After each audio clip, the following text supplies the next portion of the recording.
Ça va? Oh, je suis très contente. Ça a été une semaine fatigante. Il n'y a pas eu une minute de repos pour moi cette semaine.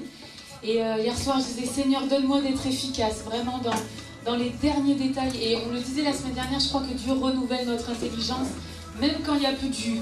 Hein? Amen. Alors, je suis vraiment contente d'être avec vous ce matin pour cette dernière session. Donc, on va rentrer dans le vif du sujet. Première session, on a vu un petit peu comment fonctionnaient les enfants. Deuxième session, on a un petit peu vu quel était le rôle de l'animateur, quel était, voilà, on a vu des qualificatifs un petit peu du rôle de l'animateur avec le berger, le semeur. On a essayé de faire du lien avec les différentes tranches d'âge des enfants. Et là, ce matin, on va rentrer vraiment dans le vif du sujet. On va voir comment servir Dieu auprès des enfants et puis comment construire un message. Alors en 2 heures, c'est quand même relativement court. L'idéal, ça aurait été d'avoir un peu plus de temps, que vous puissiez commencer à préparer un message, mais ça, c'est pas grave, vous le ferez chez vous. En tout cas, on va essayer de prendre les bases, les points essentiels, de voir ensemble ce qui est important pour construire un message, pour parler de Jésus aux enfants. Ok? Alors, vous vous rappelez, on avait vu, on va repartir sur, comme d'habitude, sur nos petits rituels du dimanche matin quand on accueille les enfants. Donc, c'est l'humeur du jour. Alors, moi, j'ai parlé de mon humeur du jour un peu fatiguée ce matin. Et vous?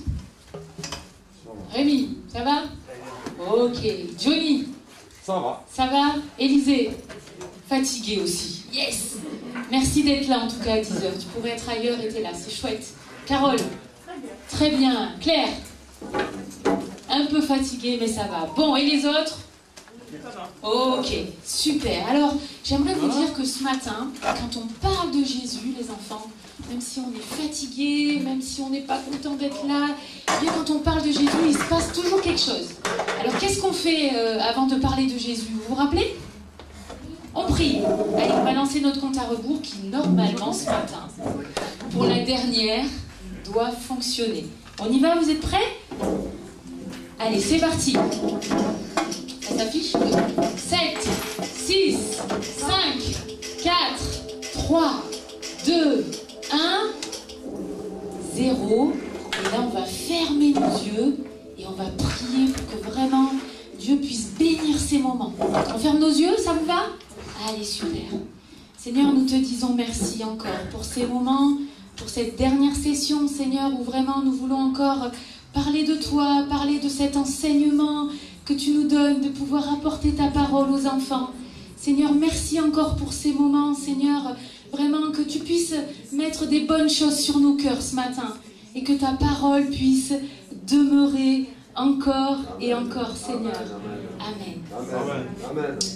Alors, il nous restait à voir des petits éléments que l'on n'avait pas vus la semaine dernière. Pour terminer, puis c'est bien, ça refait du lien. Alors, on avait vu que quelque part, l'animateur, mais on va parler de l'animateur, mais quelque part, on pourrait même prendre dans n'importe quel service, que l'on soit à la louange, que l'on soit à l'accueil, dans n'importe quel service où on peut se retrouver, et bien finalement, on est en formation continue. Alors, il y a les 3 S et les 3 C. Alors, je vais commencer par les 3 C. Les 3 C, premièrement, c'est nos connaissances sur l'enfant. C'est ce qu'on a vu un petit peu sur la première matinée. Et puis nos connaissances bibliques. C'est important, hein, on va le redire ce matin encore, mais c'est important quand, même pour des prédicateurs, il y a peut-être des prédicateurs parmi nous, c'est important quand on ouvre la parole de Dieu de la connaître. Hein, c'est important quand même d'avoir des bases solides. Et puis, c'est important aussi, on l'a vu sur la première session de formation, c'est important aussi de connaître un enfant. Si on ne sait pas comment ça fonctionne, si on ne sait pas qu'est-ce qu'est un enfant, bien ça va être difficile de lui transmettre quelque chose. D'accord? Donc du coup, en S, ça va être le savoir. Deuxièmement, ce qui va être important, c'est notre comportement. Hein, c'est important, quand on sert les enfants, on l'a vu toute la semaine dernière, on ne va pas revenir dessus, mais notre comportement, il est important, et du coup, ça fait partie du savoir-être. Et puis après, il va y avoir nos compétences. Alors nos compétences, encore une fois, c'est quelque chose qui, quelque part, on est en formation continue. Moi, quand j'ai commencé à faire, avant on disait l'école du dimanche, au début, au niveau de mes compétences, je débutais. Donc c'est normal qu'il y avait des choses où j'étais en apprentissage. Et puis après, en enrichissant mes connaissances sur l'enfant, en enrichissant mes connaissances bibliques, et en essayant de fouiller partout sur qu'est-ce qui marche, qu'est-ce qui se fait, Et bien du coup, ça m'a permis encore d'acquérir du savoir-faire. Et encore aujourd'hui, je suis en formation. Je veux comprendre, je veux savoir les enfants, à quoi ils jouent, ce qu'ils regardent à la télé, comment ils fonctionnent encore aujourd'hui en 2021, pour être le plus pertinente possible quand moi je vais arriver le dimanche et je vais leur parler de Jésus. Hein. Donc du coup, ça nous demande aussi dans ce savoir-faire, c'est ce qu'on va voir tout à l'heure, d'adapter nos méthodes. Ça ne veut pas dire qu'on va diminuer la parole de Dieu, ça ne veut pas dire qu'on va diminuer notre enseignement. Notre enseignement va toujours être aussi important, mais on va devoir adapter nos méthodes. D'accord? Ok? Bon, ça, on reviendra tout à l'heure dessus. Alors, les relations de l'animateur, en tout cas quand on est animateur à l'Atelier de la Joie à l'église d'Antibes et puis dans d'autres églises, un animateur, c'est pas un électron libre.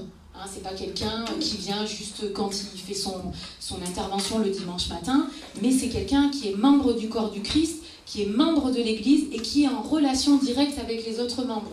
On ne peut pas travailler, hein, vous allez voir qu'on soit aux ados ou aux enfants, c'est un travail d'équipe. Hein, on ne peut pas travailler tout seul. Quand on est en difficulté, c'est en équipe qu'on essaye de trouver ce qui pourrait nous faire avancer et c'est ensemble, en recentrant l'enfant. Donc du coup, on n'est pas tout seul, on n'est pas un électron libre. Et puis on se doit aussi de rendre des comptes aux responsables et puis à notre équipe pastorale. Donc aussi l'importance des relations de l'animateur, c'est qu'on n'est pas tout seul. Des fois c'est difficile, hein, on en a parlé un petit peu. Des fois c'est waouh, quand on a travaillé toute la semaine, que le samedi il faut venir installer, voir. Vous voyez, ce matin quand je suis arrivée, il y avait des taches de café sur la table.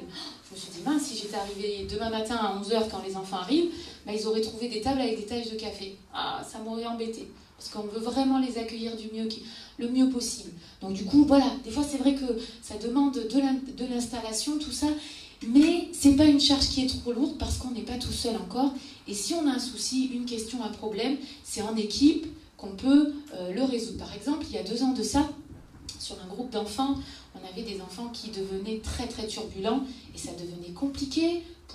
Finalement, notre but, c'était d'amener un message. Ça devenait compliqué d'amener ce message. Et on se disait, bah mince, on n'est plus dans nos objectifs. Qu'est-ce qu'on peut mettre en place? Et on a essayé de se voir en équipe. Chacun a apporté ses idées, chacun a apporté son ressenti. Il y en a qui ont dit, moi, c'est juste plus possible faire des moments aux enfants où c'est dans ces conditions-là. Pour moi, ça devient compliqué. Donc, on a essayé de voir ensemble ce qu'on pouvait mettre en place. Et ce qu'on a mis en place, on a dit, ben, on va reposer le cadre. Et puis, si les enfants ne sont pas d'accord avec ce cadre, eh bien, on leur dira qu'on les aime, mais que nous, on n'est plus en capacité de pouvoir les accueillir, et on leur permettra, on demandera à ce qu'ils retournent avec leurs parents. Voilà. Donc, il y en a qui sont retournés une fois avec leurs parents, ils ont compris, et après, ils sont revenus, et ça a été un petit peu mieux, et ça a été même beaucoup mieux. Et à ça, on a beaucoup prié aussi. Hein, il ne faut pas l'oublier. Alors, juste pour faire un petit point avec vous, c'est que des fois, on a un peu... Finalement, les gens qui ne sont pas dans l'atelier de la joie se disent mais finalement, l'atelier de la joie, c'est quoi? En tout cas, l'atelier de la joie, c'est pas une garderie. Hein, nous, quand on accueille les enfants le dimanche matin, on ne fait pas que des jeux, on ne fait pas que des activités. C'est pas une garderie, d'accord? Aussi, l'atelier de la joie, c'est pas une école de morale. On l'a dit la semaine dernière, les enfants, Dieu nous laisse libres de faire des choix. Il nous aime tellement qu'il nous laisse libres de faire des choix.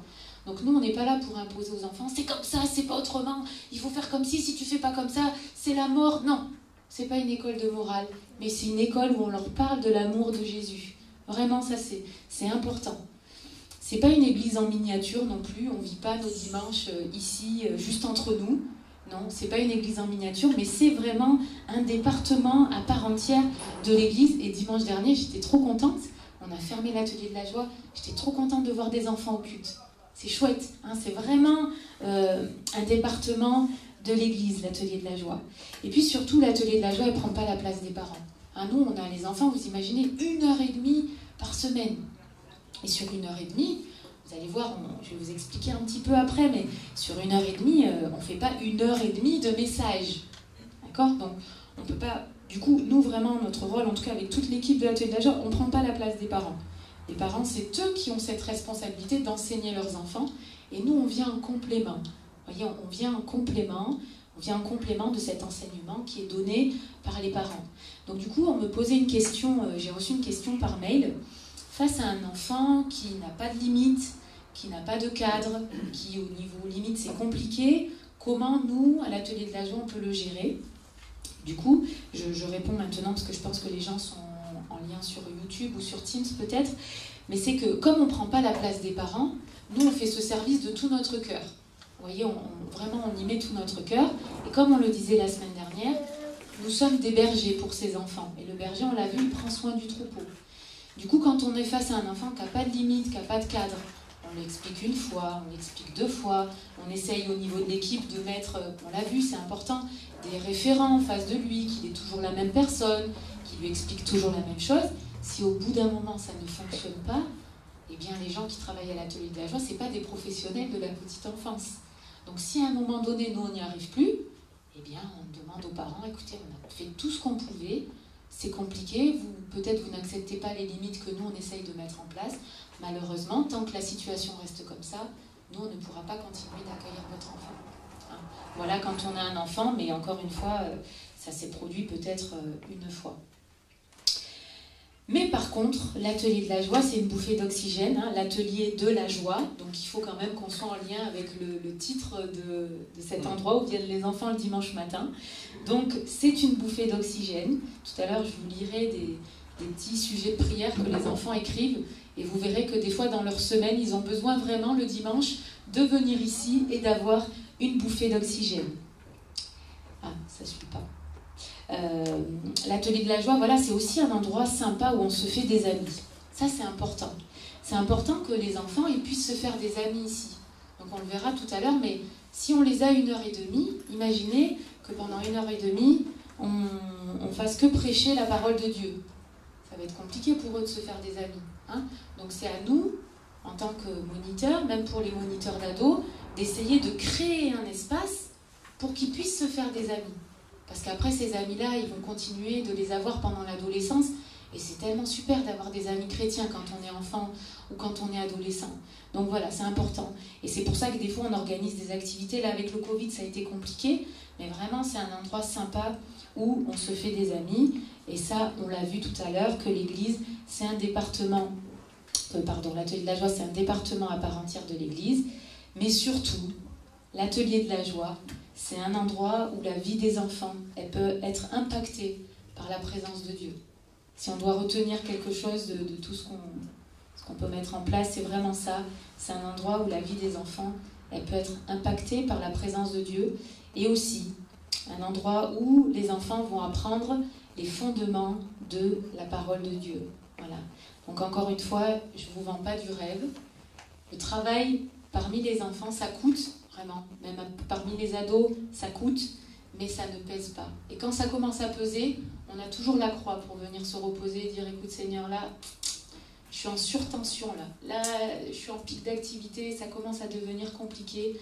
Alors voilà, tu es celui qui dit que ton joug est léger, viens, renouvelle mes forces, mais le travail parmi les enfants, ça ne pèse pas, ni parmi les ados. Et quelque part, on pourrait prendre n'importe quel service, hein, mais servir Dieu, ça coûte pas, ça coûte un petit peu, beaucoup des fois, mais ça ne pèse pas. Voilà pour cette partie que nous devions terminer par rapport à la semaine dernière. Est-ce que vous avez des questions déjà sur les quelques points que l'on vient de voir? Ça va?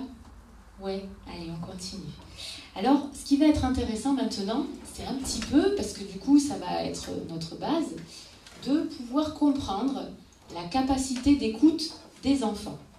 Pour prendre la capacité d'écoute des enfants, je vous propose de partir déjà dans un premier temps avec la capacité d'écoute des adultes. À peu près, approximativement, sur l'église d'Antibes, le dimanche matin, combien de temps dure un message? Combien? 30, ok. 30, ça vous va? Ouais, des fois 40, hein, mais en règle générale, c'est 30 minutes. Donc si on part sur cette base-là, que la durée d'un message pour les adultes, c'est 30 minutes, alors vous imaginez bien que pour les enfants, on ne peut pas dépasser 30 minutes. Hein.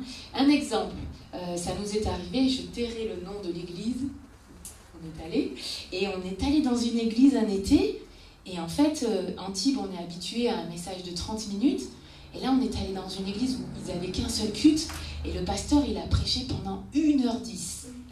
1h10. Alors, c'est leur fonctionnement, hein, et c'était très bien détaillé, tout ça.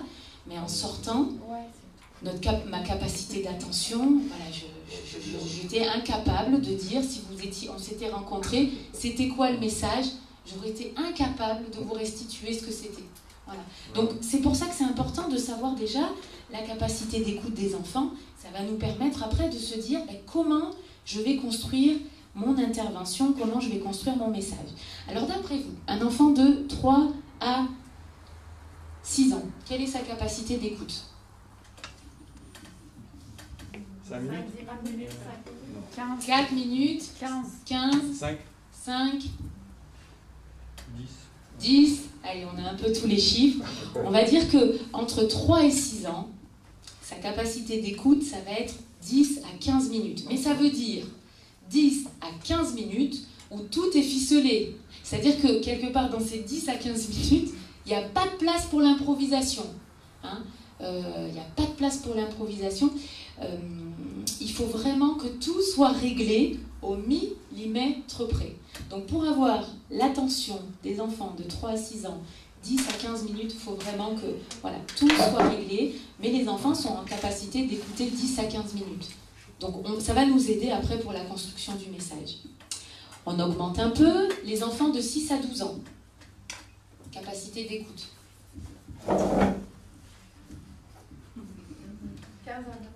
15 à 20 minutes. Ok. Est-ce que quelqu'un d'autre a une idée? On va être sur ça, à peu près. Les enfants de 6 à 12 ans, leur capacité d'écoute maximum en fourchette haute, ça va être 25 minutes, mais encore une fois avec quelque chose d'extrêmement bien ficelé, et minimum, on va dire 20 minutes. Ok. Et puis après 12 ans, à peu près comme nous, effectivement, après 12 ans, on peut aller jusqu'à 30 minutes maximum. Voilà, donc un petit peu, on reprend. Les enfants de 3 à 6 ans, on va se dire 10 à 15 minutes d'attention. Les enfants de 6 à 12 ans, 20 à 25 minutes. Et après 12 ans, on va être sur 30 minutes maximum. Est-ce qu'il y a des enseignants parmi nous? Non? Ok. Oui. J'ai une question. Oui. Est-ce que c'est pareil lorsqu'ils regardent un film? Alors, lorsqu'ils regardent un film, non. Leur attention peut durer, en fait, même sur un écran, si on revient sur les écrans c'est très addictif en fait. Donc du coup, ils vont pouvoir rester des heures et des heures et des heures. Là en plus aujourd'hui, la difficulté qu'on a, c'est qu'on a des enfants qui sont habitués à être sur des écrans. Donc, ça veut dire que quand on les a 10 à 15 minutes, il faut qu'on ait des supports qui vont vraiment, vous voyez, capter leur attention. C'est ce qu'on va voir après. Si j'arrive avec des enfants de 3 à 6 ans, et que je lis un texte, je leur lis par exemple l'histoire de la pêche miraculeuse, que j'ai aucune image, que j'ai rien, ça va être compliqué. Et en plus de ça, ils vont faire du bruit, ils vont s'énerver, moi je vais crier, je vais dire « Oh là là, ils sont insupportables ces enfants aujourd'hui !» En fait, c'est juste moi qui n'étais peut-être pas en phase avec leur développement, en phase avec ce dont ils ont besoin. Donc on est d'accord sur les écrans, ils peuvent rester plus de temps que ça. Après, la difficulté, c'est qu'on a aussi des fois des enfants qui n'ont pas envie de venir. Donc, ils vont tout faire pour nous le faire comprendre. Donc, ça veut dire que sur ces 10-15 minutes ou 20-25 minutes, il faut qu'on soit incisif. Il faut qu'on soit vraiment pertinent et il faut qu'on soit vraiment préparé aussi. Alors, juste pour reprendre un petit peu, parce que ça date de notre première intervention, si on repart sur les besoins fondamentaux de l'enfant, on avait vu qu'ils avaient besoin d'amour, que c'était important, l'amour.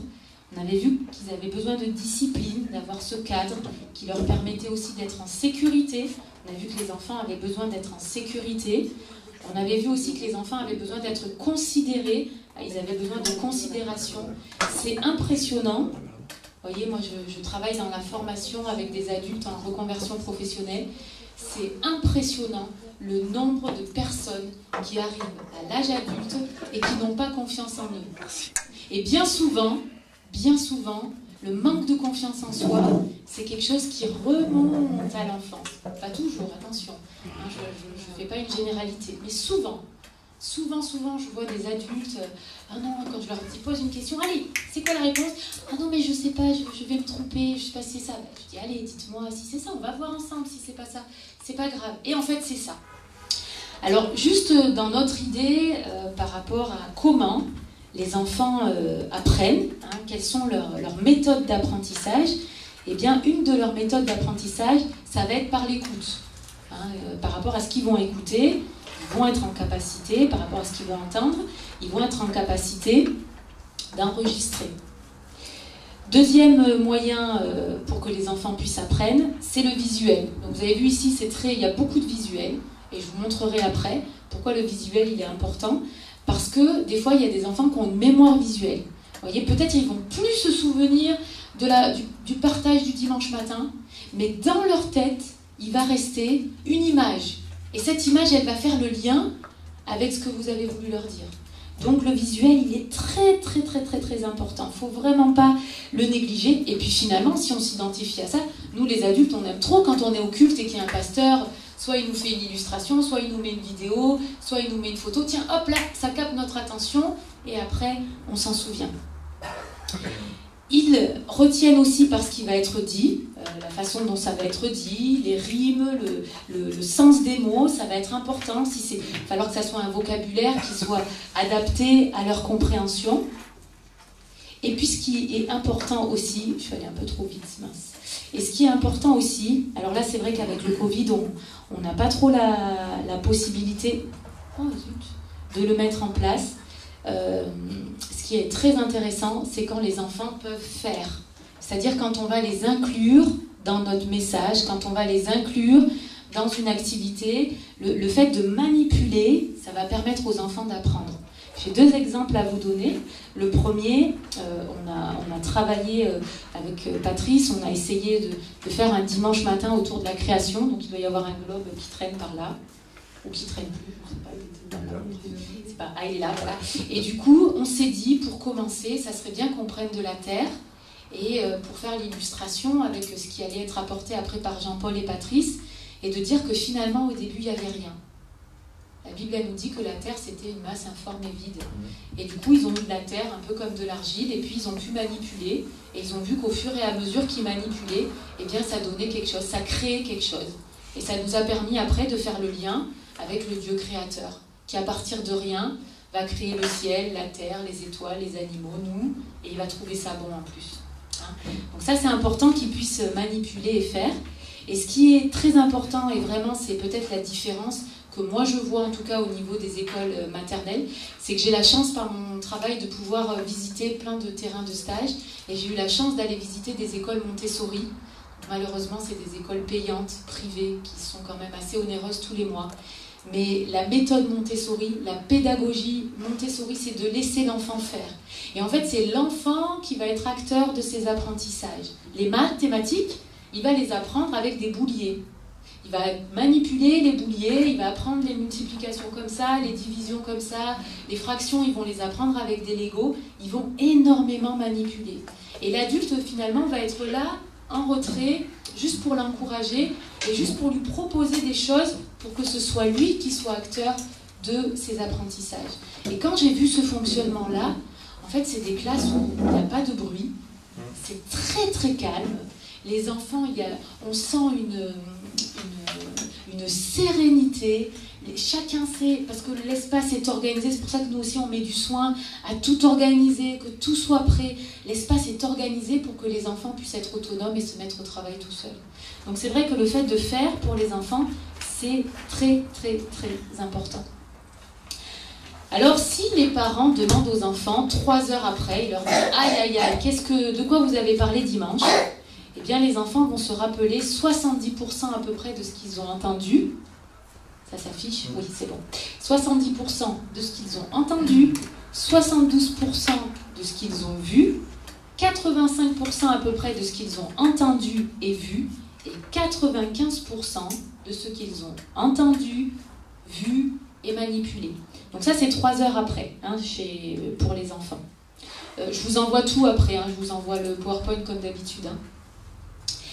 3 jours après, si les parents ils oublient de demander l'après-midi, 3 jours après, l'enfant va retenir 10% de ce qu'il a entendu, 20% de ce qu'il a vu, 65% de ce qu'il a vu et entendu, et 90% de ce qu'il a entendu, vu et manipulé. Donc on se rend compte que finalement, construire un message pour les enfants, ça va demander vraiment de la réflexion, hein, ça va demander du travail de recherche, ça va demander vraiment d'avoir des idées. Alors des fois on les a nous-mêmes, on est très créatifs, des fois on n'est pas du tout créatif, donc du coup ça va nous demander peut-être d'avoir des outils ou d'aller chercher sur Internet. Au jour d'aujourd'hui quand même on a pas mal de choses qui nous permettent justement de proposer aux enfants des choses où ils vont pouvoir bien voir, essayer, mais avec le Covid c'est vrai que c'est compliqué de manipuler, et puis ce qu'ils vont aussi entendre.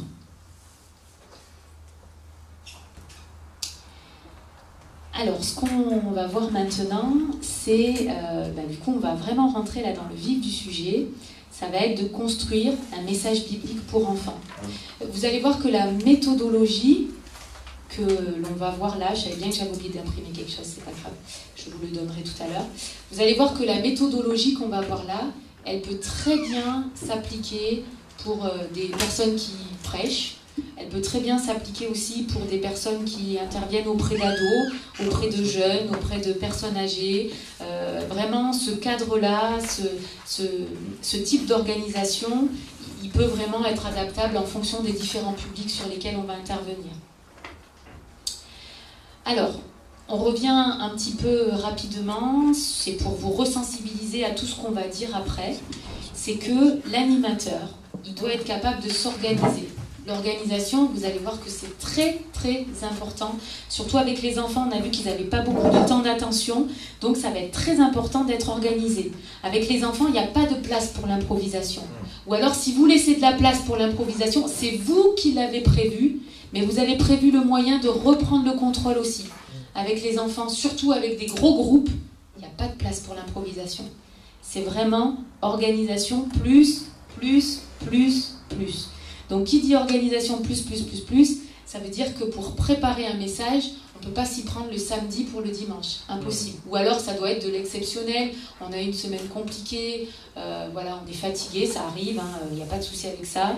En tout cas, de mon point de vue, voilà, ça peut arriver, mais ça doit rester de l'exceptionnel. Pour moi, l'idéal, dans une organisation d'un message pour les enfants ou pour les ados, il faut à peu près une semaine. Premier jour de la semaine, on va s'imprégner un peu du texte, on va faire des recherches, on va commencer à réfléchir, qu'est-ce qu'il veut dire pour moi et qu'est-ce que je vais pouvoir en sortir après pour les enfants, on va voir. Mais une semaine, c'est bien. Si on a plus de temps, c'est le mieux. Mais une semaine, c'est le minimum, en tout cas, dans cette idée d'organisation. Alors après, l'animateur, il va être en capacité aussi, il va falloir qu'il trouve les enseignements. Ici, on a la chance de travailler avec des supports déjà tout prêts. Tout prêt, tout est préparé. Donc ça veut dire que c'est comme une recette de cuisine, chacun va récupérer sa leçon, et après chacun va mettre peut-être un peu plus de sel, parce qu'il aime plus salé, un peu plus d'épices, voilà. Et chacun va agrémenter sa leçon comme bon lui semble, avec une trame bien définie. Et en tout cas, nous ici, on a la chance de travailler avec l'atelier du moniteur, donc c'est des leçons que l'on achète, et tout est déjà prêt. Donc après, voilà, il ne reste plus qu'à mettre sa petite touche personnelle. Ce qui va être important aussi, c'est d'adapter son récit et de choisir les enseignements en fonction des enfants. Si je suis devant des enfants de 3 à 6 ans, eh bien, il va falloir que je parle très simplement. Il va falloir que j'ai un message biblique qui soit très simple, voyez, qui soit adapté. Il va falloir que j'adapte mon récit. Avec des enfants de 3 à 6 ans, je ne vais pas leur parler de l'Apocalypse, par exemple. Ça serait une drôle d'idée. Voilà, donc ça c'est important. Et puis, établir une fiche de préparation, ça c'est ce qu'on va voir juste après. Établir une fiche de préparation, et on va voir qu'on ne peut pas travailler sans, parce que c'est quelque chose qui va vraiment permettre de poser ses idées et d'avoir toujours l'idée d'être organisé. Alors, ça aussi, ça s'organise. Les activités manuelles, les activités, que ce soit des travaux manuels, ou si par exemple j'ai prévu de faire une activité, ça s'organise. Je ne peux pas arriver le dimanche et dire « Ah ben c'est bon, il y a des feuilles et des crayons, on va faire du coloriage. » Alors ça va marcher une fois, mais si je fais ça tous les dimanches, ils font du coloriage tous les dimanches, bon, au bout d'un moment, je vais avoir un problème de discipline, les enfants ne vont pas être à l'écoute, et ça va se répercuter sur le message biblique. En fait, il faut que vous compreniez que quand les enfants arrivent le dimanche matin, nous on les accueille à partir de 11h15. Mais tout le monde n'arrive pas à 11h15. Ça serait trop bien. Donc on a des arrivées échelonnées, 11h15, 11h20, 11h25, 11h30, 11h35, 11h40, 45, midi des fois. Hein. Donc en fait, on peut pas commencer, s'arrêter, vous voyez, ça serait ingérable. Commencer, je commence mon truc, non, ça serait vraiment ingérable. Donc du coup, ce qu'on a mis en place, c'est qu'on essaye de leur proposer quelque chose quand ils arrivent, pour qu'après, quand on va attaquer le message, ils soient en capacité de nous écouter, de nous regarder, et vraiment de pouvoir entendre ce qu'on a à leur dire. Donc toute cette partie préparation, de 11h15, on va dire, jusqu'à 11h35, il faut un peu l'anticiper. Donc soit on prend de la pâte à modeler, soit on a fait des porte-clés, Patrice avait pris des galets, les enfants ont dessiné sur des galets, enfin, après des fois il n'y a eu que du dessin, mais en tout cas au niveau de tous les dimanches, il y a eu un petit peu des supports différents. Et ce temps, il est super important. Si ce temps il est loupé, si ces 15 minutes elles sont loupées, c'est tout le reste. Vous voyez, ça va être comme une chaîne, et ça va monter crescendo, vous voyez, comme une courbe. Hop, ça commence à partir, ça commence à monter, monter, monter. Et quand je vais être au point culminant, là où je devrais faire normalement mon message, eh bien ça va être difficile de récupérer le groupe. Il va falloir que je hausse la voix. Bon allez, maintenant les enfants, stop, ça suffit. Allez, on va parler de Jésus. Bon, Jésus, je pense pas qu'il ait envie qu'on s'adresse comme ça aux enfants, quoi. Donc plus nos 15-20 minutes du départ, elles sont prêtes, organisées, et plus quelque part, c'est quelque chose qui va faire que tout le reste va découler. Alors là, on va parler de la fiche de préparation. Je vous en enverrai un exemplaire, à moins que j'ai le temps de pouvoir aller vous les imprimer. Cette fiche de planification, elle va être intéressante, même si vous ne pouvez pas très bien la voir, mais je vais aller vous l'imprimer après. Elle va être intéressante pour pouvoir poser nos idées. Moi, je suis très éparpillée. Par exemple, quand je sais que je dois intervenir sur une leçon, même si j'ai le thème, par exemple, quand on a fait la création, ça va très vite dans ma tête. Il y a une idée, deux, trois, hop, là, et je dis non, c'est pas possible. Il faut que je me pose. Sinon, les enfants, je vais les emmener dans tous les sens. Et c'est pas le but non plus. Il faut que quand ils partent... Tu veux que j'aille les imprimer ? Non, parce qu'après, j'ai un exemple. Merci, Bruno. Donc, cette fiche de planification, elle permet vraiment de poser ses idées. Et on va voir après. Donc, sur cette fiche de planification, ce qui est noté, c'est le titre. Donc, par exemple, aujourd'hui, je vais vous donner une fiche qui est déjà remplie. Le titre, ça va être la femme courbée. Allez, hop, la femme courbée. Et puis après, on va mettre la référence biblique. Alors, la référence biblique, c'est de se dire dans quel passage de la Bible je vais retrouver cette histoire de la femme courbée. Et puis après, on va voir que quand on va travailler sur cette fiche de planification, il faut que ça va me permettre d'avoir un but. C'est-à-dire, quand les parents vont récupérer leurs enfants et qu'ils vont leur demander de quoi vous avez parlé aujourd'hui, il faut que les enfants soient en capacité, même s'ils ne restituent pas tout, mais qu'il y ait quand même une idée principale qui sorte, quoi. Voyez ? Donc ça veut dire que cette fiche, elle va m'aider à poser mon but, à poser mon idée principale. Qu'est-ce que je veux que les enfants retiennent quand ils vont partir ? Donc on va prendre par exemple l'idée de la femme courbée. Eh bien en partant, mon but, c'est qu'ils comprennent que Dieu, Jésus est le libérateur. Donc déjà j'ai posé mon but, j'ai posé mon idée centrale, Jésus libérateur. Donc je vais après construire mon partage biblique au travers de cette fiche. Et là, on va voir les différents points qui vont être importants dans cette fiche. Alors, pourquoi cette fiche de planification, elle est importante ? Parce qu'elle va nous aider à préciser notre pensée, à planifier notre leçon. Ce qui nous permet de passer à l'écrit à un moment donné, c'est aussi de se dire, bah tiens, là, là j'ai placé peut-être la barre haute, je risque d'être en difficulté. Donc ça permet aussi, quand j'écris, quand je pose mes idées, de voir ce qui pourrait me mettre en difficulté. Elle va aussi faire le vide dans notre mémoire et dans notre esprit. Si on a beaucoup de choses, hop, on va poser les idées et ça va nous permettre un peu d'y voir plus clair. Ce qui est intéressant, c'est qu'elle va demeurer un document qu'on pourra réutiliser. Donc ça, c'est bien. Et puis ça permet après, quand on a fini, de toujours faire une auto-évaluation. Vous voyez, quand on fait un message ou quand on s'adresse aux enfants, aux ados, de se dire comment ça a été. Est-ce qu'il y a eu beaucoup de bruit ce matin ? S'il y a eu beaucoup de bruit, c'est peut-être pas que de ma faute, mais peut-être que si j'avais fait les choses un petit peu différemment, peut-être que j'aurais eu moins de bruit. Vous voyez ? Ah tiens, ce point numéro 2, j'ai peut-être été un peu trop longue. La prochaine fois que je referai cette leçon, j'essaierai d'écourter. Voilà, donc c'est important d'avoir un document, et puis après c'est réutilisable, et puis c'est pratique, c'est clair, et puis c'est lisible, et ça permet d'aller à l'essentiel. L'idée de cette fiche de préparation aussi, c'est qu'elle nous permet de faire connaître aux enfants l'histoire biblique, mais aussi l'enseignement. Donc comme on disait tout à l'heure, c'est vrai que c'est important de pouvoir avoir une bonne semaine pour bien se préparer. Et la Bible nous dit que ce n'est ni par la force, ni par la puissance, mais par mon esprit, dit le Seigneur. Donc ça demande vraiment une préparation. Et même le matin, sur une semaine, on va prier pour les enfants qu'on va avoir en face de nous le dimanche. On connaît leurs prénoms, donc on peut citer, Seigneur, tu vois, dimanche matin, je te prie pour tel enfant, tu vois. Lui en ce moment, je sens que ça ne va pas. Alors vraiment que dimanche, il y ait une parole, un mot, quelque chose, une attention, Seigneur, qui vienne faire que ce message va toucher son cœur. Donc c'est important, voilà, sur une semaine, d'avoir un temps. Moi, je parle du matin, parce que moi, c'est le matin en général que dans mon hygiène de vie que j'essaye d'avoir ce temps-là.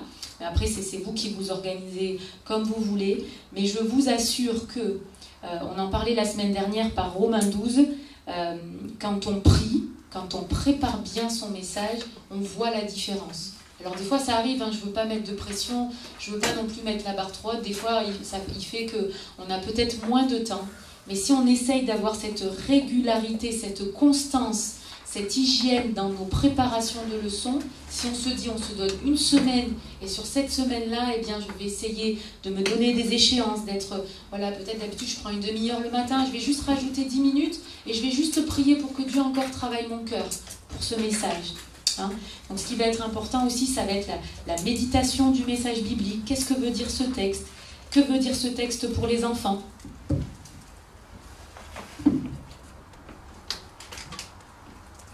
Et je vous ai emmené une Bible que je vous ai parlé la semaine dernière. Alors c'est un investissement, c'est sûr, mais c'est un investissement pour la vie, quelque part.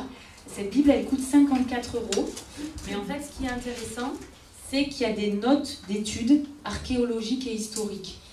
Et des fois, comme je vous le disais, je ne sais plus si c'était la semaine dernière ou la semaine d'avant, d'avoir la parole de Dieu, le texte que je vais étudier, et de comprendre le contexte historique, et c'est juste incroyable. C'est juste incroyable. Par exemple, si on prend la femme atteinte à la perte de sang, nous on le lit comme ça. Oui, bon, elle était atteinte d'une perte de sang depuis plusieurs années, et puis à un moment donné, elle décide d'aller voir la foule et de toucher le bord du vêtement de Jésus. Mais quand on connaît le contexte historique, qu'une femme atteinte de perte de sang était considérée comme impure, elle avait le droit de toucher personne, elle devait vivre à l'extérieur et comme une misérable, et on se dit, mais elle a eu le courage d'aller presque affronter la mort et d'aller toucher le vêtement de Jésus. Mais on comprend qu'elle avait une foi incroyable, et on comprend encore plus l'amour de Jésus. Elle aurait pu lui dire, mais hey, tu m'as touché, mais tu es... Et il n'y a pas tout ça, voyez. Donc c'est bien de pouvoir avoir une Bible historique avec... après, on peut trouver sur Internet, mais il faut faire attention à ses sources des fois. Il faut bien vérifier 2-3 fois. Mais voilà, d'avoir une Bible, ça peut être un beau cadeau. Et celle-ci, elle est vraiment très bien. Puis même au niveau des écritures, dans la façon dont c'est rédigé, c'est compréhensible. Hein? L'édition, c'est Second 21, Archéo.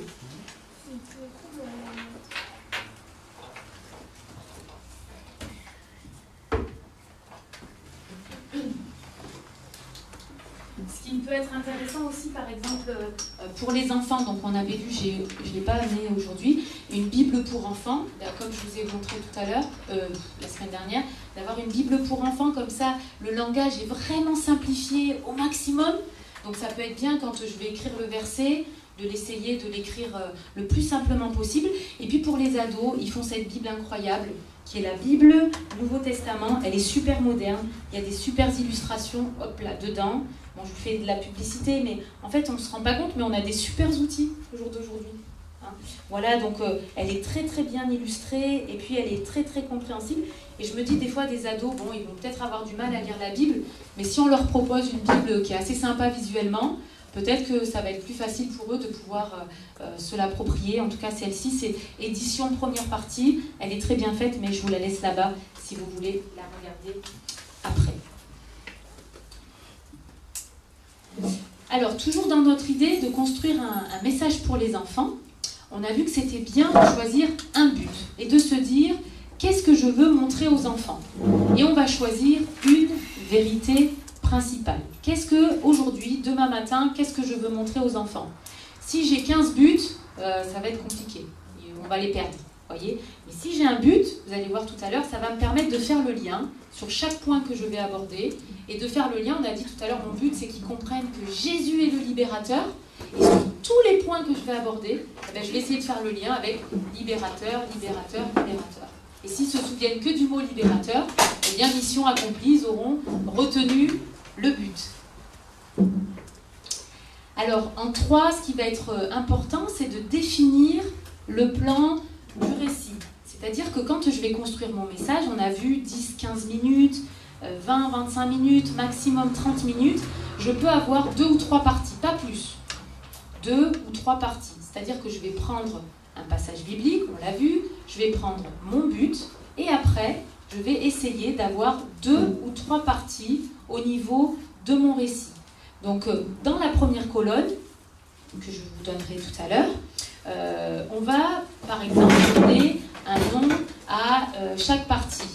Là, par exemple, quand je vais vous donner tout à l'heure la femme courbée, la première partie, ça va être l'histoire de sa vie. Vous voyez, l'histoire de sa vie. La deuxième partie, ça va être la rencontre avec Jésus, par exemple. Et la troisième partie, ça va être Jésus qui l'a guéri. Hein, c'est ça. C'est-à-dire, je prends mon texte et j'essaye de ce texte de le décomposer en 2 ou 3 parties. Ce qui est important, c'est cette réflexion que je me suis faite avec les enfants. Je me suis dit que, en fait, avec le temps, quand moi j'étais enfant et que j'ai eu la chance d'aller à l'église, on venait tous avec notre Bible. Il y avait même des enfants, ils avaient un sac que les parents avaient cousu et ils venaient avec leur Bible. Ça, c'était quand j'étais enfant. Et je me suis rendu compte qu'au fur et à mesure du temps, en fonction des églises où j'ai été, en fonction des groupes où j'ai pu évoluer, que finalement, cette Bible, eh bien, elle venait plus.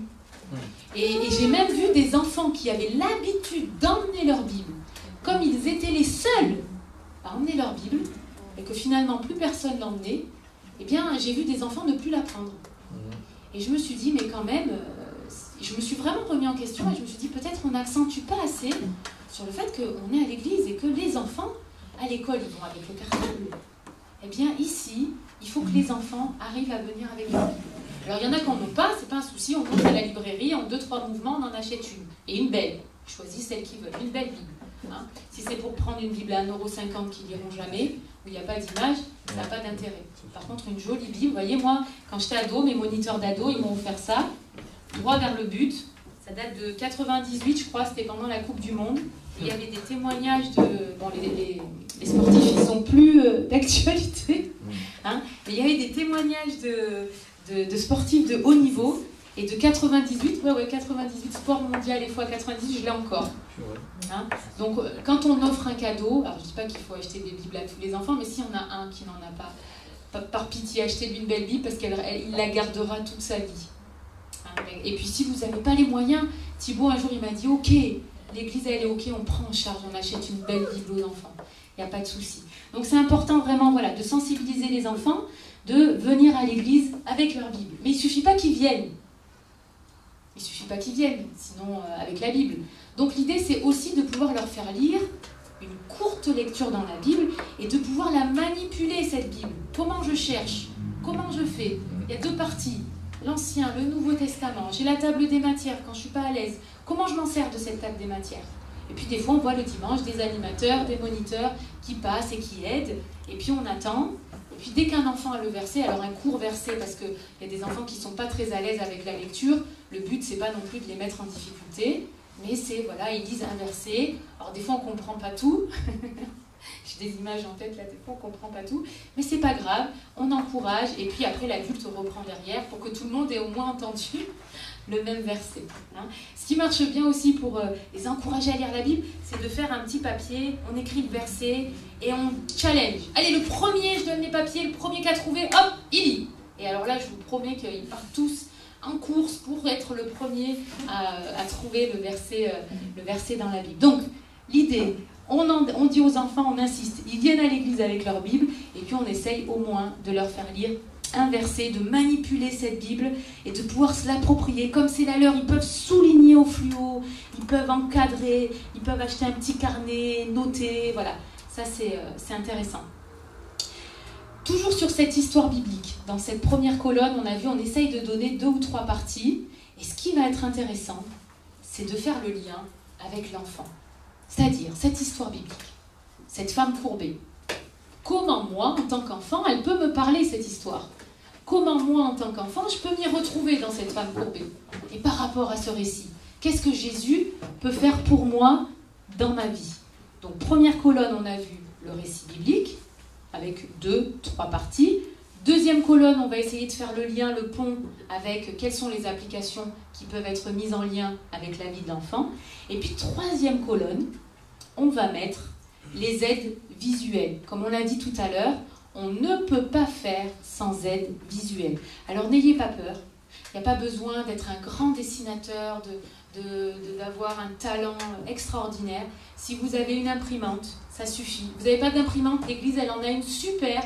Vous pouvez relier votre ordi portable à l'imprimante et vous pouvez imprimer. Par exemple, pour la femme courbée, si je devais m'adresser à des tout petits, je leur dirais oh, dans la Bible, il y a une histoire. Et il y a une dame, elle avait très très mal à son dos. Elle était tout le temps courbée. Et ça lui faisait très très mal. Et tous les jours, elle était comme ça. Bon, je me fais une pause. Et du coup, c'est quoi? Une impression et un pic à brochette. Voyez? Et de suite, mon visuel, hop, hop, hop, il captive leur attention. Voyez? Si j'étais arrivée, les enfants, je vais vous parler aujourd'hui d'une femme courbée. Elle avait très très mal à son dos. Bon, j'aurais peut-être pas eu, vous voyez, la même application. Ou alors, si j'ai pas de visuel, je peux mimer. Mais ça, je peux le faire une fois. L'idéal, c'est vraiment d'avoir des visuels. Et puis après, on peut dire oh, elle a rencontré Jésus. Et ça y est. Oh, une rencontre avec Jésus et sa vie a été bouleversée, elle a été guérie. 2 visuels et j'ai ma leçon. Donc, vous voyez, ça demande pas grand-chose. Une fois, je devais faire un peu l'humeur du jour. Mince, j'avais oublié mes smileys. Oh zut, je me suis dit, mince, comment je fais? Oh, j'ai trouvé 2 assiettes dans la cuisine. J'ai fait un smiley content sur une assiette, un smiley pas content, et ça a fait le même effet. Voilà, donc c'est très important le visuel. Pour que les enfants, ils puissent aussi visuellement se rappeler les versets, si on peut, c'est bien de les noter en grand. Vous voyez, c'est bien d'avoir des versets un peu, où on peut noter en grand. Et puis vous voyez, celui-là, je l'ai travaillé pour les primaires. Demain, je suis chez les préados, hop, je le réutilise. On optimise le travail. Hein. Et quand je l'ai accroché au tableau la dernière fois, je pensais que les enfants n'allaient pas s'en apercevoir. Et le petit garçon qui faisait les dessins là, avec quelqu'un qui saigne et tout ça avec des couteaux, il dit « Ah, mais il y a un nouveau verset !» Vous voyez, c'est important le visuel, très important. Autre, je vais vous montrer, en colonie, toujours pareil, j'essaye de mettre des visuels un peu partout. Et ça, pour moi, c'est important. Je veux toujours que dans les visuels que les enfants voient, il y ait une croix. Qui est toujours la croix. Parce que sans la croix, sans Jésus à la croix, finalement, il n'y a rien. Donc c'est important pour les enfants qu'ils aient toujours visuellement, à un moment donné, hop, la croix. Et ça, j'avais dessiné un cœur et une croix. Et les enfants étaient vraiment en dessin libre. Et il y a une petite fille, elle a fait ce dessin avec une croix. J'avais dessiné Jésus qui calme la tempête. Et regardez, elle l'a redessiné. Voyez. Donc j'avais l'idée de la croix, regardez. Et c'est toujours les mêmes couleurs. Hein. Vous voyez, ça c'était en dessin libre encore que les enfants ont pu dessiner. Et c'est ce que les enfants ont dessiné. Alors ça c'était un smiley qui était accroché. Pareil, là les enfants ont dessiné les smileys. Et après c'est les petits sujets de prière que je vais vous lire. C'est tout ce que j'avais ramené comme dessin pour vous montrer que le visuel est très très important. Et le visuel, alors c'est important, mais le visuel, toujours pour faire le lien avec notre organisation, ça s'organise. Vous voyez, des fois quand on vient avec beaucoup d'affaires, on pourrait se perdre. C'est-à-dire si je viens avec 15 visuels, après j'ai pris des choses pour montrer aux enfants, je veux qu'ils manipulent. Et à un moment donné, si je dois capter leur attention et que j'ai trop de visuels, je risque d'être perdue. Donc ça veut dire que je dois avoir un endroit sur ma table où tout est bien organisé. Ou alors des fois, on met un drap et on cache tout derrière. Comme ça, hop, on crée l'effet de surprise et hop, on recapte leur attention. Par exemple, si j'avais dû faire plusieurs visuels, derrière je me note toujours les numéros. Comme ça, je sais. Si jamais mon sac il tombe, vous voyez que tout, hop, se mélange, hop, je sais. 1, 2, 3, 4, hop, c'est fluide. Parce que les enfants, leur attention, elle est vraiment, vraiment très fragile. En un quart de seconde, je peux perdre leur attention. Donc, quand je les ai pour 15-20 minutes, où je vais partager la parole de Dieu, je vais partager un message, il faut tout donner, mais il faut être vraiment que tout soit prêt. Si c'est pas prêt, c'est la catastrophe, je vous assure. C'est la catastrophe. Vraiment. Une fois, j'ai voulu faire une illustration. J'étais sur l'église de Fréjus. Et j'ai voulu faire une illustration qui m'a marquée quand j'étais ado. En fait, c'était le premier camp d'ado que je faisais, finalement mon premier contact avec l'église. Et là, le pasteur, Daniel Joux, je ne sais pas si vous le connaissez, en fait, il prend un gant blanc, il dit voilà, les ados, ça c'est votre cœur. Et il prend de la peinture, et il prend de la peinture noire, et il met sur le gant blanc, et il dit voilà, ça c'est l'effet du péché sur notre cœur. Et il dit, la bonne nouvelle, c'est que normalement, on devait mourir si on restait comme ça. Mais il nous dit, la bonne nouvelle, c'est que Jésus, à la croix, il a tout accompli. Et là, il prend le gant blanc, il le trempe, je ne sais pas dans quoi, et le gant redevient nickel. Mais encore plus blanc qu'avant. Nickel. Oh, et vous voyez, j'avais 13 ans, ça m'a marqué, je m'en souviens encore. Et... Donc, je refais cette expérience à Cannes, ça marche super bien. Je recroise une ado il n'y a pas longtemps, elle me dit Maïda, je m'en souviens. Donc, vous voyez, après, ça porte encore du fruit. Fréjus, je refais cette expérience, pas avec du tout les mêmes accessoires. Je suis sûre de moi, je suis sûre que ça va marcher. Et c'est un fiasco. Non seulement c'est un fiasco, mais quand je trempe mon gant dans l'eau, j'ai de l'eau qui rentre dans le gant, c'est une catastrophe. J'ai perdu l'attention des enfants, et rien ne marche, je suis très embêtée, je suis déstabilisée, et j'arrive à finir tant bien que mal, parce que Dieu a dû avoir pitié de moi. J'arrive à terminer tant bien que mal mon message, mais je me suis dit, je suis passée à côté. Vraiment, je suis passée à côté.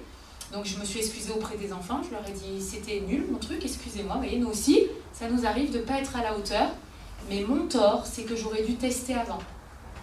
Et du coup, j'aurais dû tester avant, et j'avais focalisé sur le fait que je savais faire. Voilà. Donc attention, des fois quand on sait faire aussi, c'est bien de toujours se remettre en question, et de toujours essayer avant, pour pas que ce soit un vrai fiasco. Voilà, alors les illustrations des enfants, je vous les ai montrées. Et on va s'arrêter là, aux moyens visuels, comme ça on fait la pause après. Donc les moyens visuels, quelle est leur importance? Susciter l'intérêt des enfants, susciter l'intérêt des ados. Des ados, quand il y a des illustrations, c'est les plus heureux. Alors il ne faut pas que l'illustration, elle prenne le pas sur le message. Il ne faut pas non plus, vous n'êtes pas pas des magiciens, vous voyez, ceux qui font des tours de passe-passe. C'est pas ça le but. Le but, c'est vraiment de rester focus sur la Bible, mais c'est bien de pouvoir avoir des moyens visuels. Ça clarifie l'enseignement, ça permet vraiment d'approfondir, de marquer, de laisser une empreinte.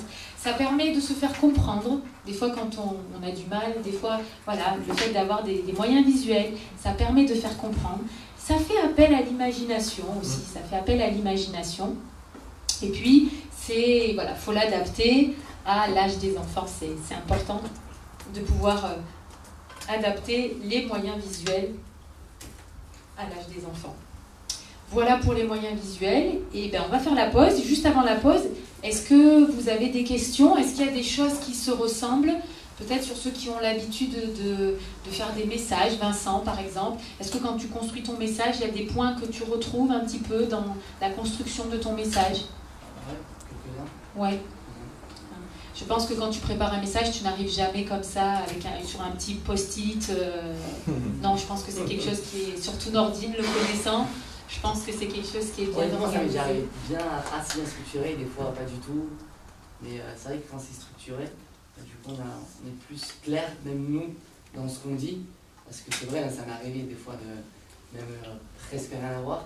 Et du coup, apporter quand même un message, ou parfois être un petit peu plus structuré. Et dans ce cas-là, c'est vrai que c'est plus rassurant pour nous, puis ça permet d'être aussi plus clair pour l'autre, parce que pour être plus clair pour l'autre, il faut que ça soit clair pour nous-mêmes. Voilà. Merci Vincent. Des questions? Non? Non, c'est une question au niveau budget. Ouais. Comment vous gérez? Alors, question budget, on a la chance, et c'est très bien Elie que tu poses cette question, parce que j'ai été dans plein d'églises, encore une fois, avec des églises qui avaient zéro budget. Des fois, ils n'avaient même pas une photocopieuse. Mais le visuel était quand même là. Niveau budget, on a une chance incroyable à Antibes, c'est qu'on a on a un budget. Et on n'a pas de limite de budget à partir du moment où c'est en lien avec les enfants et qu'on donne le meilleur. Voilà. Donc on donne le meilleur, on n'a pas de budget. On n'a pas de budget, on n'a pas de limite de budget.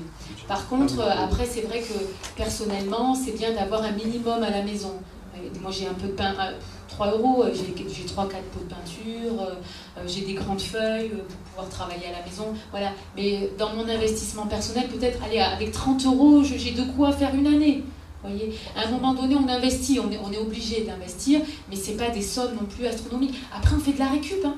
Moi, je récupère des cartons, là, je ne peux plus, parce que voilà, avec le Covid, et je ne peux pas stocker, on ne pouvait plus stocker, mais avant, Sylvie Antonakos, elle allait à Carglass, elle me récupérait des grands cartons, et je travaillais sur des grands cartons pour faire des gros visuels pour les enfants. Voilà, donc, en termes de budget, il y a du budget. Après, quand on ne sait pas dessiner comme moi, quand c'est le cas, eh bien ça, je l'ai fait avec mon vidéoprojecteur. J'ai un petit vidéoprojecteur à la maison que j'ai dû acheter 70 € sur Amazon. Mais je suis sûre que sur le Bon Coin, on en trouve encore des moins chers. Et en fait, je projette ce que je veux dessiner. Ça me le fait en grand. Et voilà, après, je fais mon dessin. Et voilà. C'est sûr que, encore une fois, travailler auprès des enfants, c'est un investissement. Ça demande du temps. Ça, je ne veux pas vous mentir. Mais quelle satisfaction. Quand je vois des dessins comme ça, je me dis, purée Seigneur, j'ai mis 3 heures à dessiner Jésus sur la barque, à faire les peintures et tout. Mais je me dis, quand une petite, elle arrive à refaire avec les mêmes couleurs, avec le cœur, la croix, mais je me dis, mais c'est incroyable, c'est incroyable. C'est incroyable. Donc budget, non, il y a ici à Antibes, en tout cas pour tous ceux qui souhaitent intégrer, sachez que du moment que c'est pour donner le meilleur aux enfants, l'Église est OK avec ça, le budget, il y a du budget, quoi. Voilà. Et quand on est dans des petites églises où il n'y a pas de budget et qu'on n'a pas d'imprimante, ben on dessine. On a des bibles, on prend un livre. Moi, ça m'est arrivé, des fois, je prends le livre et je compte. Donc, ça veut dire que j'ai déjà lu l'histoire auparavant. Si j'ai pas de budget, je peux faire des personnages avec des rouleaux de papier toilette. Je vais sur Pinterest. Aujourd'hui, franchement, on ne peut pas dire que c'est impossible. Parce qu'avec Internet, on arrive toujours à faire quelque chose. Toujours. On va sur Pinterest, on tape école du dimanche, la femme courbée. Ça, j'ai tapé école du dimanche, la femme courbée sur Google et j'ai eu ces 2 images. Après, peut-être il y en a, ils savent dessiner, ils peuvent dessiner. Si j'ai pas de rétroprojecteur, je peux faire avec mon ordinateur, je mets une feuille et hop, je dessine avec... On peut. On peut pas dire que... On peut toujours trouver une solution. On a des Playmobil, je vous le montrerai après. On a des Lego, on a des petits personnages à la maison. Allez, c'est bon, ça fait du visuel. C'est bon, voilà. Donc niveau budget, non, il n'y a pas de souci par rapport à ça. Pinterest, c'est une mine d'or, vraiment. On trouve pas mal de choses. Après, il faut fouiller, il y a des bonnes choses. Après, il y a des choses, oh là là, non, j'y vais pas. Mais en tout cas, on a quand même pas mal de choses pour faire des choses bien.